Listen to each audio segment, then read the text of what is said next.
Hi guys. सो ये video जो है वर्क परमिट पर है। ये तीसरा पार्ट है जो मैं वीडियोस बना रहा हूँ सीक्वेंस के साथ, जिस पर जो कि थर्ड पार्ट उसका है जो मैंने वीडियो बनाई थी कि कनाडा आने के 5 तरीके, जिसमें से ये थर्ड पार्ट है। पहले मैं स्टूडेंट वीज़ा पर और पीआर पर ऑलरेडी बना चुका हूँ, तो वो वीडियो मेरे चैनल पर जाकर, यूट्यूब पर, टिकटॉक पर भी जाकर, टिकटॉक भी मैंने रिसेंटली स्टार्ट किया है। मुझे लग रहा है कि टिकटॉक पे लोग ज़्यादा देखते हैं, व्यूज़ आते हैं, तो मैंने सोचा कि चलो टिकटॉक भी ट्राई करते हैं। So this is the third part of Canada आने के 5 तरीके। अच्छा जी। सो वर्क परमिट किस तरह मिलता है, क्या तरीके होते हैं? वर्क परमिट के 2-3 वेज हैं, सही है। एक तो ये होता है जो कि आइडियल होता है कि अगर आपको कोई, अगर आप मतलब अगर आप बाहर हैं, पाकिस्तान में, इंडिया में हैं, कनाडा से बाहर हैं, तो उसको आपको कोई ऑफ़र कर दे कि हमें आपकी ज़रूरत है और हम आपको ये ऑफ़र लेटर भेज रहे हैं, आप आ जाइए कनाडा। तो ये तो आइडियल सिचुएशन है जो कि बहुत कम लोगों को मिलती है। उसकी वजह ये है कि बहुत ही हाईली टेक्निकल लोग होंगे तो उनको बुला लिया जाता है, अदरवाइज़ हर किसी को ऐसा ऑप्शन मिलता नहीं है। हाईली टेक्निकल का मतलब ये है कि कोई कार्डियोलॉजिस्ट है, कोई ऑन्कोलॉजिस्ट है, कोई ऐसा इंजीनियर है जो कि अवेलेबल नहीं है इधर। ये बहुत से और दूसरी फ़ील्ड्स होती हैं, एग्रीकल्चरल की फ़ील्ड्स होती होंगी, तो वो तो चलो उसका चांस बन जाता है, लेकिन ये भी बहुत ज़्यादा मुश्किल होता है। जो दूसरा तरीका है वो ये है कि लोग अक्सर जो है ना स्टूडेंट वीज़ा पर आते हैं और स्टूडेंट वीज़ा पर आकर जो है वर्क परमिट ले लेते हैं। अच्छा, स्टूडेंट वीज़े पे होता ये है कि जब आप पढ़कर फ्री होते हैं तो आपको टेम्परेरी वर्क वीज़ा मिल जाता है, कोई 2 साल का, 3 साल का, 4 साल का, डिपेंड करता है कि उस वक्त पॉलिसी क्या चल रही है। और फिर उस पे आप वर्क परमिट लेकर और फिर आप जॉब सर्च करते हैं, अपनी फील्ड से रेलिवेंट जॉब सर्च करते हैं जिसमें आपने बैचलर्स किया हुआ है, मास्टर्स किया हुआ है, और फिर अगर कोई चांस मिल जाए तो फिर आपको जो है ना अपॉर्चुनिटी मिल सकती है। अच्छा जी। होता उसमें ये है कि आपको 2-3 साल के लिए आपको वर्क परमिट मिल गया, आपने अपॉर्चुनिटी, आपने उसको अवेल कर लिया, आपने जॉब करना शुरू कर दी, और फिर उसके बाद से आप पीआर के लिए अप्लाई करते हैं कि जी मैंने इतना एक्सपीरियंस मुझे यहाँ पर हो गया है कनाडा में आकर, तो ये फिर पॉइंट्स आपको थोड़े से ज़्यादा मिल जाएंगे जो नॉर्मली आउटसाइड कनाडा जो आपको मिलते हैं, क्योंकि आपका कैनेडियन एक्सपीरियंस हो जाएगा। लेकिन अक्सर यहाँ पर ये भी होता है कि एलएमआई जो होता है, वो लोग लेने की कोशिश करते हैं, सही है, और उसके लिए पे भी करते हैं। मैं ये डिस्करेज करता हूँ कि आप लोग इस तरह करें। उसकी वजह ये है कि जो पेमेंट जो होती है वो 50-60 हज़ार डॉलर, पता नहीं कितने हज़ारों डॉलर्स जो होती है वो पेमेंट होती है। अब वो पेमेंट में अगर आप जाते हैं तो आपके लिए खुद अपने लिए प्रॉब्लम होगी, क्योंकि आपको टैक्स तो देना ही पड़ता है, जो आपको खर्चा यहाँ का जो उठाना पड़ता है वो भी उठाना पड़ता है, और फिर इतने ज़्यादा पैसे भी आप दे रहे होते हैं जस्ट टू गेट पीआर। इससे बेहतर यही कि अपनी कंट्री में थोड़ा सा अपनी प्रोफाइल को इम्प्रूव करें, थोड़ा सा प्लान करें, प्रॉब्ली 2-3 साल अहेड प्लान करना पड़ेगा।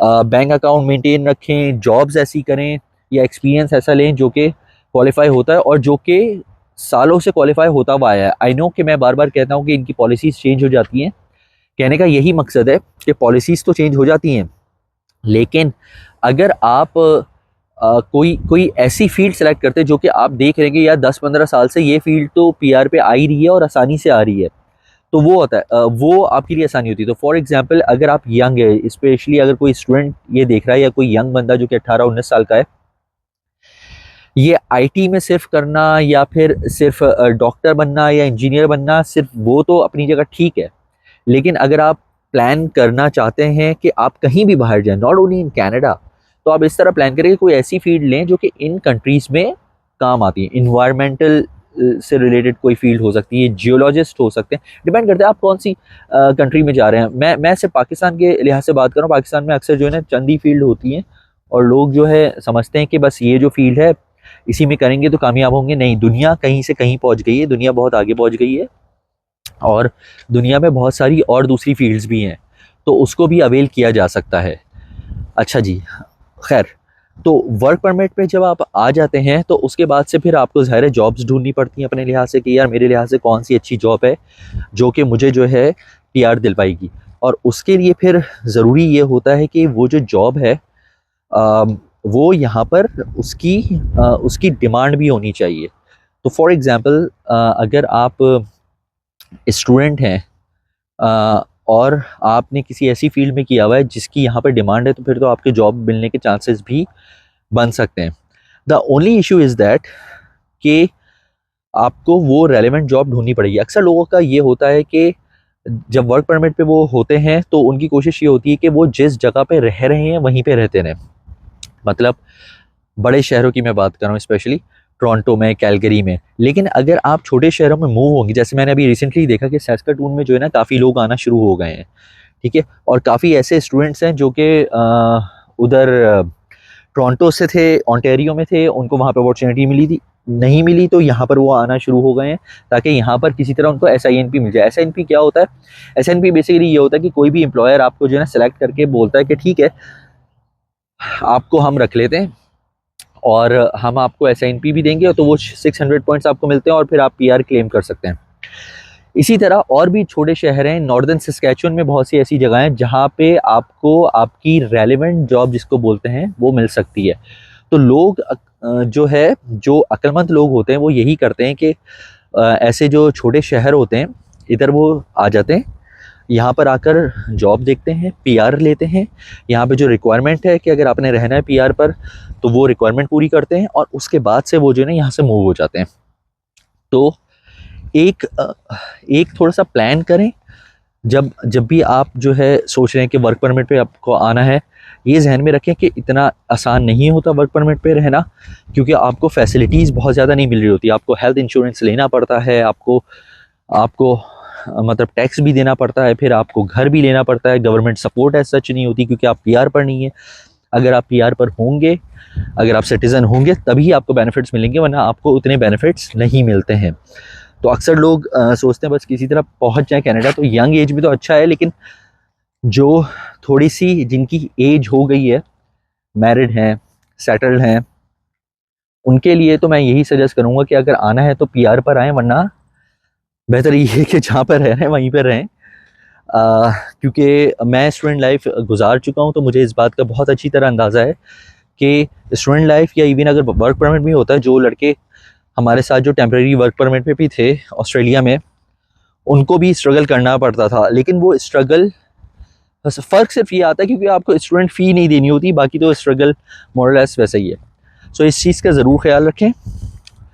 छोटे शहरों को टारगेट करें, छोटे शहरों में जाएं, बिकॉज देखिए ना, छोटे शहरों में भी तो रिक्वायरमेंट होती है ना, फार्मेसी होगी वहाँ पे कोई मार्ट होगी, वहाँ पर कोई प्रोजेक्ट चल रहा होगा गवर्नमेंट का, और बहुत सारी चीज़ें होती है जो कि छोटे शहरों में रिक्वायरमेंट होती है, जिसकी वजह से अब टोरंटो हो गया या कैलगरी हो गया, वो भी तो कभी छोटे होंगे ना। उसके बाद से आहिस्ता आहिस्ता करके आज से लेट से 25-30 साल पहले वो भी तो छोटे शहर होंगे ना। फिर गवर्नमेंट ने उसमें इन्वेस्टमेंट की है और फिर लोग आए हैं वहाँ पर, तब जाकर वो शहर जो है बड़े हुए हैं। तो इसी तरह यही चीज़ होती है हर छोटे शहर में, हर जगह पर। सैस्काटून के करीब काफ़ी छोटे-छोटे शहर बने हुए हैं, लोग रहते हैं यहाँ पर, फैसिलिटीज़ उनको मिलती हैं। मेरे पास अक्सर, क्योंकि मेरा काम ऐसा है, तो मेरे पास अक्सर ऐसे लोग आ रहे होते हैं जो कि मोबाइल से रिलेटेड मेरा काम है, और मैं एक टेलीकॉम कंपनी के साथ काम कर रहा हूँ। तो अक्सर लोग आते हैं 2-3 घंटे की ड्राइव करके यहाँ पर आते हैं।